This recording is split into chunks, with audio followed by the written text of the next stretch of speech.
Good morning. Good morning and welcome. Welcome to the Center for Spiritual Living, Fullerton. And my name is Carol Riseling. I'm your practitioner host today.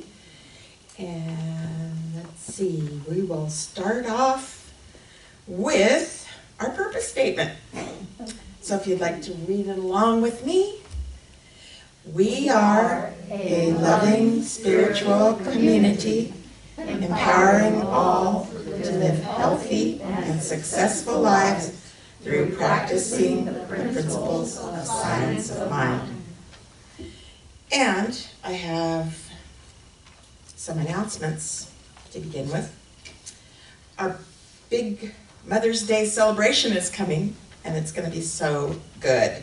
We have Mark Romero coming, and he will be singing and speaking that Sunday. So he's going to also be doing a workshop, so bring any moms you know. He'll be speaking on living in harmonic alignment, so that should be great. And then we have in May coming up Selma's birthday. Our dear Selma will be 97, and she is a wonderful miracle. She's inspired all of us so many times. So we're going to celebrate with pizza and cake. So that'll be a fun Sunday. That's coming up. We're still looking for donations for our summer opportunity drawing. So if anybody's got any regifted gifts or gift cards or something they want to share, that'd be great. I think we're going to have that drawing in August sometime, so we have a little time to prepare. We are asking for new items, so if you have a regift that's new, we'll take it. And Susie had her virtual book club last Monday night, and I hear it was really fun. She's going to do it again, May 24th at 7 p.m. So it's a Zoom book club meeting, and she has selected the book, The Immortal Life of Henrietta Lacks. That would be fun. Everybody can do that. Our Unexpected Income Club keeps growing, $10,621.65 we have now. That is so good. Keep it up, guys. Well, we have the wonderful Reverend Dr. Carol Bliss today, so that's great. I guess that's it. So let's take this into prayer right now and begin our service. And I just invite everyone to get comfortable and relax as we turn within together to the center of our beings and allow our hearts and our minds to align as we celebrate love today here at the wonderful Center for Spiritual Living. We have love in our hearts for our church family, for everyone at home, and we recognize that divinity within each one of us. Father, Mother, God, we know that we are all connected wherever we are, wherever we may be. We are one in spirit, one in life, one in love, one in mind. And we are one with everybody and everything that lives and breathes. And so we reflect upon this and we listen to Spirit as we see that perfection in ourselves and within others. And I bless our service this morning, and I bless everyone who makes it possible. There's a talented group here, and we're so blessed to have these wonderful people. Everyone in our practitioner corps, our board of trustees, our ushers, those who work in the office, and those who provide our coffee fellowship. and for Tommy and his wonderful music, and for recording and uploading our service each Sunday. And there's blessings for our guest minister today, Reverend Dr. Carol Bliss. And we're just grateful to have her here, and I know we will each be inspired and uplifted by her words. And we just are grateful to be here celebrating life and celebrating joy today. We know that God is the source of this love, joy, and peace. And with a grateful heart, I know this service is perfect and a blessing to us all. And so it is.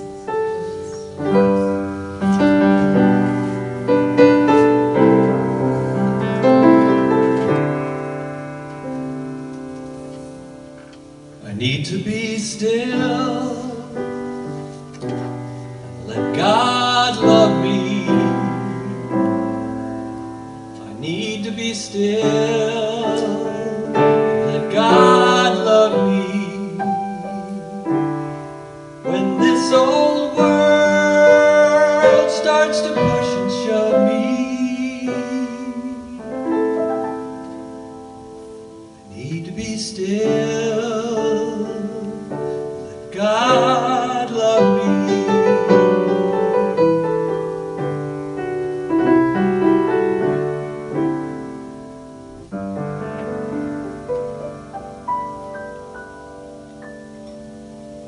Thank you, Tommy. And for today's reading, I've selected some words from Dr. Wayne Dyer. And this is from his book, Inspiration. When you are inspired, you find yourself in a new, great, and wonderful world. We feel different because we are no longer edging God out. We are back in vibrational alignment where limitations don't exist and there are no bonds or binds. We have left our body and all of its boundaries to live in an expanded consciousness in our mind. And we begin to think of terms of miracles being not only possible, but actively en route. We stop being surprised by all the things that are going our way and instead affirm what's now needed is on its way. We expect miracles and we live each day in spirit. We leave behind the world of anxiety, fear, doubt, and impossibility and enter a new, wonderful world of spirit where all things are possible. In 1976, I made the choice to live in spirit on a full-time basis. I resigned from my professorship at St. John's University to teach and write on a much larger stage. I was consumed by my writing and telling the world about my first book, Your Erroneous Zones. The moment I resigned from being an employee to living my dream, when I mustered up the courage to be in spirit, I found myself in a new, great, and wonderful world. The world became my oyster when I shifted into the world of inspiration. Suddenly, I began receiving requests to appear on radio and TV shows to discuss what I believed in so passionately. And the more I spoke, the more invitations I received. I stayed with my inspiration, loving every moment, and being willing to do whatever it took to stay in spirit. This is not to say that many obstacles didn't surface. There were times when I couldn't fathom why I had to go through so many difficulties. These so-called negative situations impacted my writing. And my lesson has been to stay in spirit, knowing that all that comes my way is a divine blessing, even in the struggles. Here's a tale about ways of dealing with adversity that I found particularly thought-provoking and inspiring. There once was a young woman who complained to her mother about the hardships and difficulties in her life. She didn't know how she was going to continue, and she wanted to give up. The young woman said, "I'm tired of fighting and struggling, and it seems that as soon as one problem is solved, a new one appears." Well, in response, her mother took her into the kitchen and filled 3 pots with water, and placing each on the stove over a high flame. Soon the water came to a boil, and in the first pot she placed carrots, in the second she placed eggs, and in the last she placed ground coffee beans. She let them sit and boil without saying a word, and in about 20 minutes she turned off the burners. The mother then fished the carrots out and placed them in a bowl. She removed the eggs and placed them in a bowl, and then she ladled out the coffee and placed it in a bowl. Turning to her daughter, she said, "Now tell me what you see." "Carrots, eggs, and coffee," the daughter replied. Her mother brought her closer and asked her to feel the carrots. She did, and then she noted that they were soft. The mother then asked the daughter to take an egg and break it. After peeling off the shell, she observed the hard-boiled egg. And finally, the mother asked the daughter to sip the coffee. The daughter smiled as she tasted the rich flavor. And then she asked, "Mom, what does this all mean?" Well, her mother explained each of these objects had faced the same adversity, boiling water, and each had reacted differently. The carrots went in strong, hard, and unrelenting.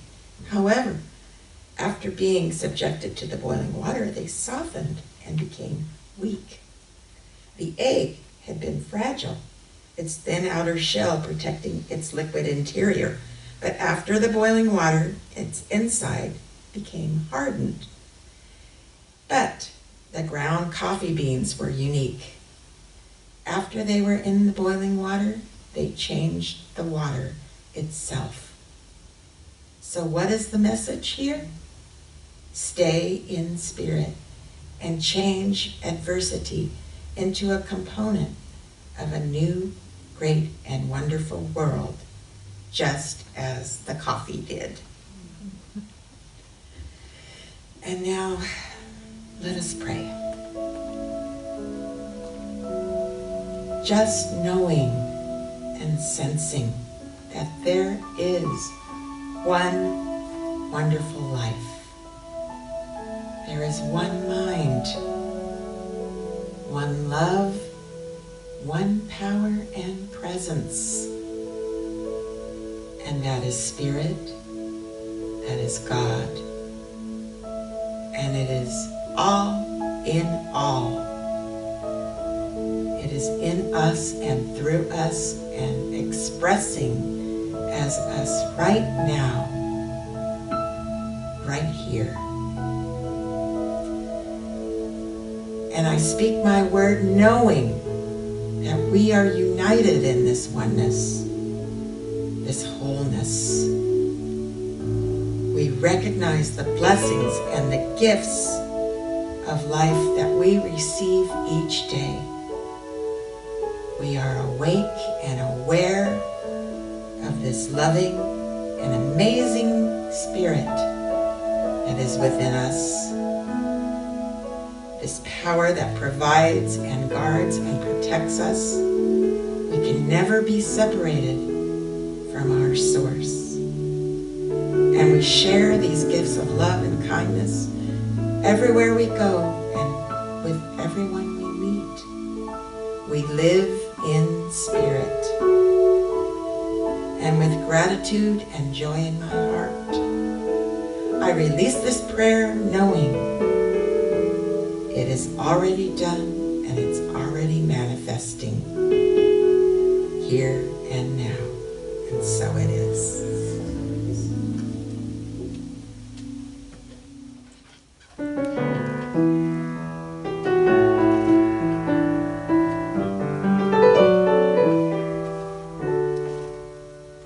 How could anyone ever tell you you are anything less than beautiful? How could anyone ever tell you you are less than whole? How could anyone fail to notice that your loving is a miracle, and how deeply you're connected to my soul? How could anyone ever tell you you were nothing less than wonderful? How could anyone ever tell you you were less than whole? How could anyone fail to notice that your presence is so beautiful, and how deeply you're connected to my soul? How deeply you're connected to my soul.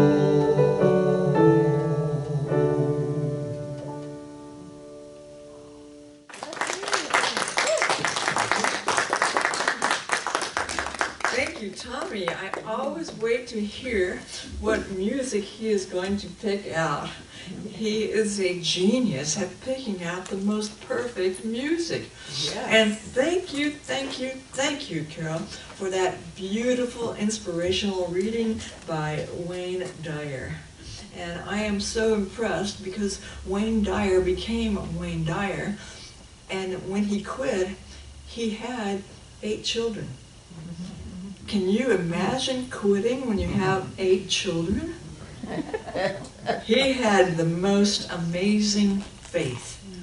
And I would love to talk about faith today because it is a beautiful life. It's springtime. Flowers are blooming, birds are nesting, kittens are being born, puppies are rolling in the grass. There are new lambs being born, and I always go to Cal Poly. They have a big farm, and I see the lambs. And then I walk over to the equestrian center to see the Arabian horses, and they have a full count. They say there are 8 foals already born, and 2 more will be born within the next week.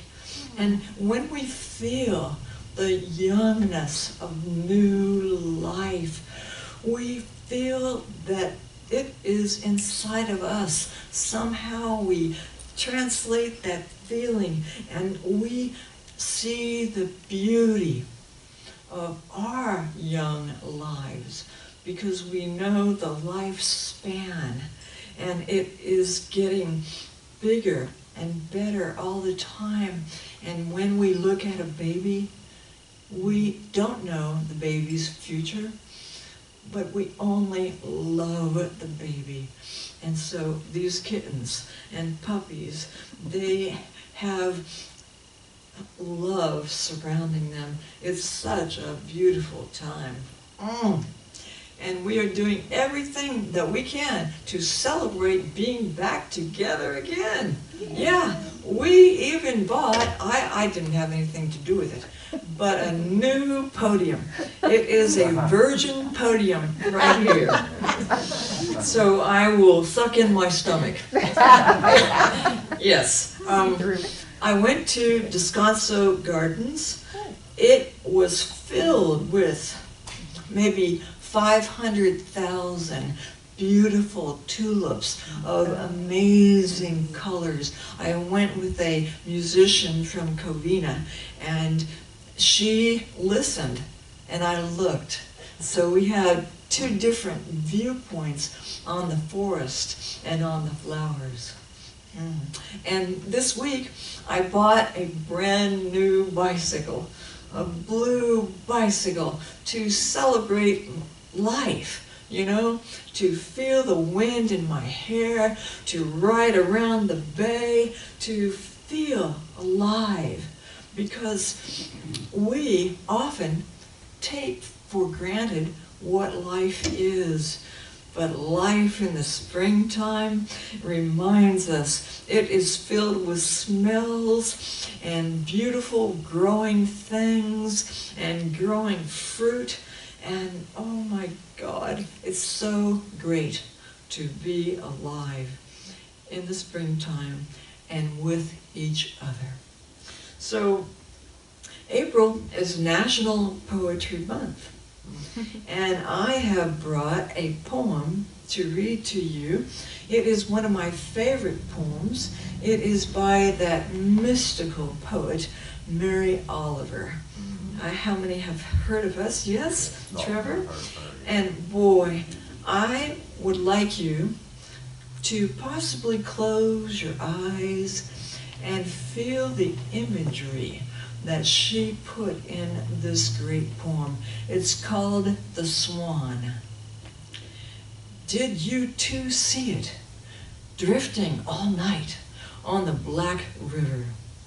Did you see it in the morning, rising into the silvery air, an armful of white blossoms, a perfect commotion of silk and linen as it leaned into the bondage of its wings, a snowbank, a bank of lilies biting the air with its black beak? Did you hear it, fluting and whistling, a shrill, dark music like the rain pelting the trees, like a waterfall knifing down the black ledges? And did you see it, finally, just under the clouds, a white cross streaming across the sky, its feet like black leaves, its wings like the stretching light of the river? And have you felt it in your heart, how it pertained to everything? And have you too finally figured out what beauty is for? And have you changed your life? Isn't that a majestic ode to the beauty of a particular thing? And we felt it, and we heard it, stretching out like the black river, white blossoms of the swan. This week, I had a healing dream, and I did not know that it was a healing dream until a practitioner interpreted it for me. This was Pam, the practitioner, who has come to Fullerton Church to hear Eva, and Eva went to school with her. And so I was lying down, and a doctor was leaning over me and manipulating my ankles. And I thought, what does that mean? And the Bible is filled with dreams that foretold the future. So I called my friend and asked her, what would that mean? A doctor leaning over me, manipulating my ankles. And she said, that is a healing dream. Don't you understand? Can't you see it? When that doctor does something to your body, he straightens you out. And so I have decided to have minimally invasive back surgery the week after next, the week after I speak to you next. And I will go to Sinai with a doctor who came from a family of a single mother. They have 3 black African Americans doctors in that family. The only 3 kids all turned out to be doctors, raised by a single mother. And my doctor is 35 years old, and he looks like a football player. And I know that he can manipulate my body back into shape. And sometimes you need some technical assistance, because Joe Dispenza recovered by meditating for several hours a day. He recovered from a dramatic motorcycle injury where so many bones in his body were broken beyond repair, and they said that he would never walk again. And he lay in that hospital bed and meditated and said, "My body is healing. I am getting well. My bones are becoming strong and supple." And any time that we say "I am," that is the great directive from our minds to our bodies. And when we are part of the one mind, and when we know that, we can say, "I am anything. I am healing. I am getting well." And dreams speak in a coded language. Dreams occur when our mind's rational filter is lowered. While sleeping, the realm of heaven can deposit information into our imagination. And when I picked this title, it reminded me that I did not pick that title. It was picked for me, and that title was a movie. Life is Beautiful. And tonight is Oscar night. And Life is Beautiful won the Oscar in 1998. And I still remember that movie. It was based on a true story of a northern Italian man, Jewish. He was placed in a concentration camp, and among the horrors of that concentration camp, he took his little son and he told them that they were playing a game, those Nazi soldiers, and if he would be very good and very quiet, he would win a tank. It would take 1,000 points to win a tank. And so when he was quiet and very good, he got points. And he shifted this little boy's and his own imagination away from what was happening and placed it on winning the game. And the thought of that person, that father, caring so much, shifting his and his little boy's mind away from the Nazis into winning a tank. You know? I mean, and that reminds me that we can shift our minds away off of anything. We can change the channel. we can think of something lovely, something beautiful. We can think of how we are transforming all the time. Ernest Holmes called it the upward spiral of life. And he said that when evolution happens, we can see it in ferns as they spiral upward. We can see it in waterfalls. We can see it in all of nature. The upward spiral of life. And we have lived through quite a bit this last year and 4 months, and we have seen Black Lives Matter, and we have seen the rise of transsexual lives matter. And this has been so shocking to so many people, but all life matters.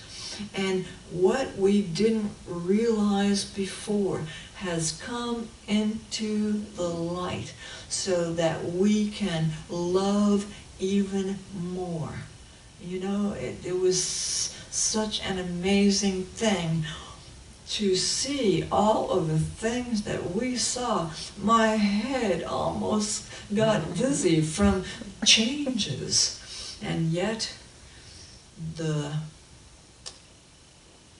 years that the locust ate will all be returned to us.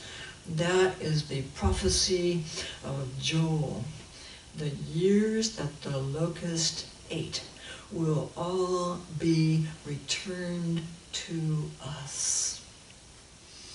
And I heard a podcast. I wake up to podcast every single morning, and I heard Joe Dispenza this morning talking about the difference between animals and human beings, and how animals in danger, they stress, but they forget about it. And we human beings don't forget about it, you know? We hang on to the same old stories. But if we could just change the channel. When a deer being chased by a coyote, he is under adrenaline rushing through his body because he is very frightened, and that adrenaline helps him run faster. When he has evaded the coyote, he is seen 15 minutes later grazing in the grass like nothing happened. And so we learn from animals that we don't have to be under the stress of past experiences anymore. We don't have to carry old stories around with us any longer. And something that happened to us 9, 10, 20 years ago, we don't have to identify with that. We can say, I am beautiful. I really love my body and my hair and the working parts of my body and my organs and my hands that can grasp anything and my feet that can take me where I want to go. It is such an amazing principle of life, and Ernest Holmes knew all about that principle of life when he said we are ever and ever evolving into an upward spiral of life.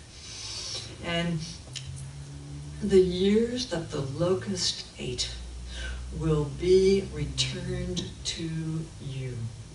I have a story of the former publisher of The Science of Mind, and he is my publisher too. He lives in New York, and he was very, very careful during the quarantine. He stayed in 2 rooms in his New York apartment, and he did not go out very much, if at all. He only went out for groceries because he was really trying to be careful among the crowded streets of New York City. And he called me every single day at 3:30. Isn't that a great friend? And over time, he began to lose his creativity temporarily. He's a very creative guy.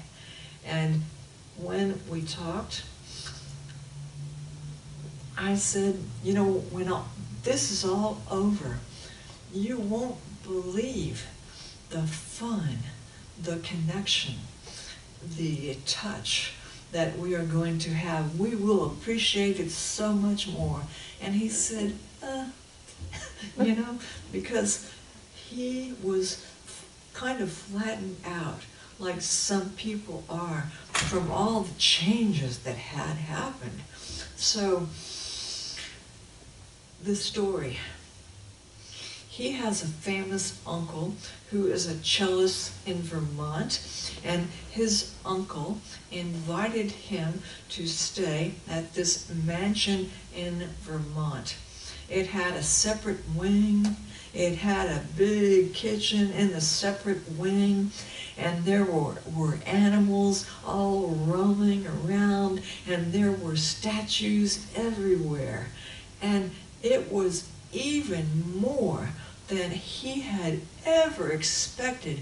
That single invitation filled him with happiness, filled him with inspiration, and he got the second shot on his birthday, Earth Day. And he is so looking forward to going to Vermont and being with his uncle, the cellist, and playing music and singing and laughing and drinking wine. The years that the locust ate will be returned unto you in ways that you could never, ever imagine. We don't know the future, but we are creating the future, and some invitation could be forthcoming which will change our entire lives. So I will close with the Upward Spiral of Life, written by Ernest Holmes. The spiral of life is upward. Evolution carries us forward, not backward. Eternal and progressive expansion is its law, and there are no breaks in continuity. It seems to me that our evolution is the result of an unfolding consciousness of that which already is and needs but to be realized to become a fact of everyday life.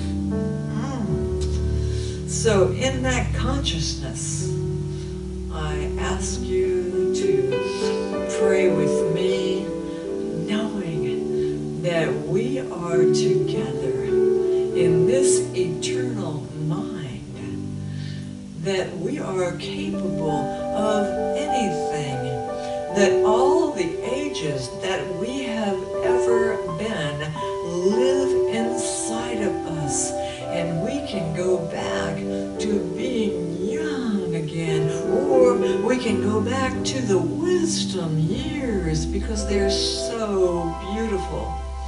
And all of these things are wrapped together in life on on this beautiful blue planet that we call Earth in the springtime, in April, and how much we appreciate the blue water and how much we appreciate the flowers blooming all around us, for we know that this is the cycle of life, and we are infinitely and inherently a part of it. Wow, wow. So I simply release this word into the law, knowing that it is energy and that it goes somewhere and does something and returns to us in a fullness of our lives and the lives of people that we love. And so it is, and so I let it be. I'm thankful, so grateful. I'm one in the spirit all around me. I'm thankful, so grateful. I trust in God.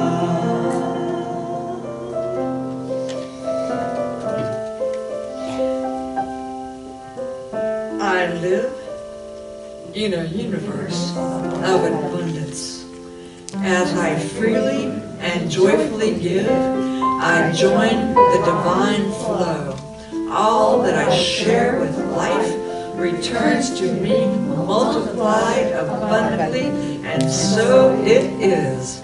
I am just blessing these big gifts and offering from this great congregation, knowing that they go out into the world and they bless many, many people, and they bless the work that we do here, all of our prayer work, and all of the upliftment that we know is possible. And so it is.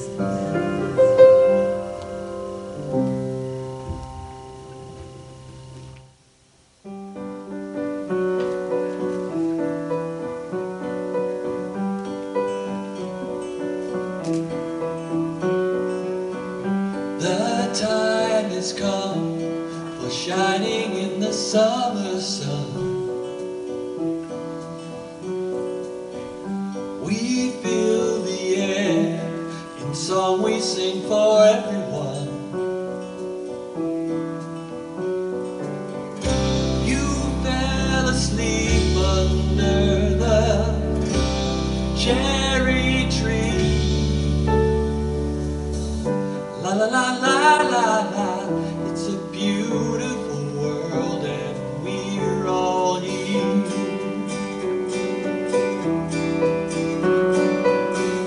Your winter skin is warming in the summer sun. You know within you will stay forever young.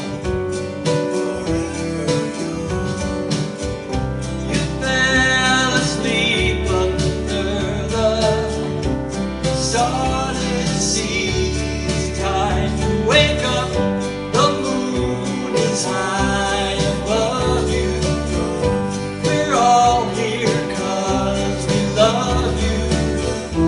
And when you finally open your eyes and ears, you'll see and you'll hear us sing.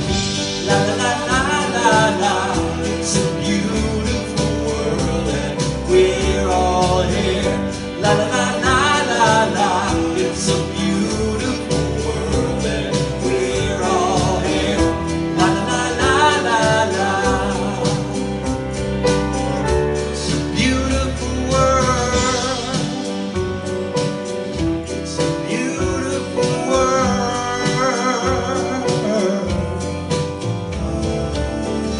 You fell asleep under the starlit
just the way that he kills me.